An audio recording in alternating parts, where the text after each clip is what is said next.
Date: October 3rd, 2022. The Stain.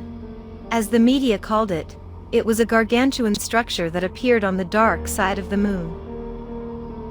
So gargantuan and dense that it had its own gravitational field. And the pulsating radio waves arising from its core confirmed that it was crude. May 20th, 2023.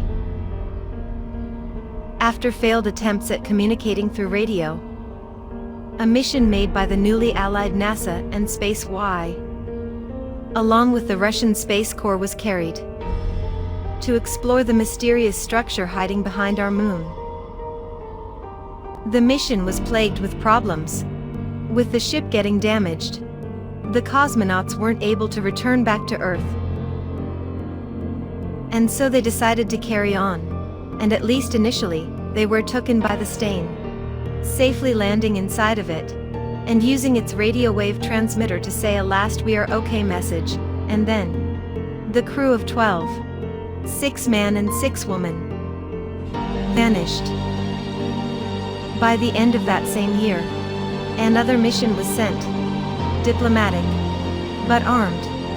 3 ships were sent, named as the 3 ships used by Christopher Columbus, with the mission of determining what the intentions of the Stain really was. Once they closed in the Stain, a powerful gravity pulse tore them apart. The United Nations disbanded, and the human coalition took its place. Disagreement was met with extreme force. Mankind United pointed all its guns to the sky. There were 2 proposals: an attack plan, and a defense and asymmetrical warfare one.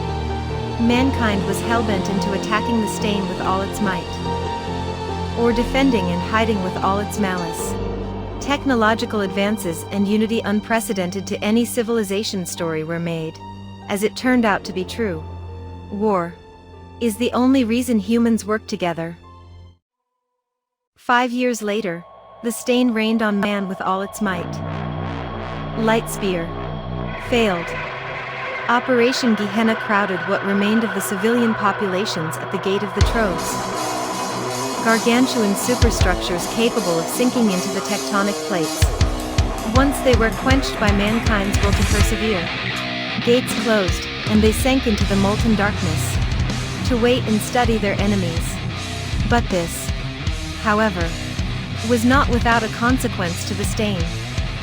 May God forbid mankind, because it burned Eden to ashes.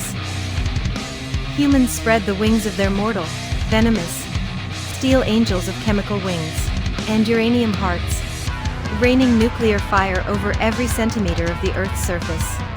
The Stain was caught off guard for such retaliation, and we effectively slowed down their advance by eradicating most of their army on the surface of Earth, and further damaging their ship.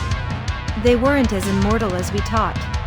We just needed time to make something we knew how to make. Larger, more deadly, guns. And in spite of all this tragedy, a spark of light emerged. The Searle cores made for mankind a real chance to answer. Magnetism and heat, the primordial driving forces behind creation, now at the service of the very sinful heart of man. And to harness them, a ghastly body made of brutal steel.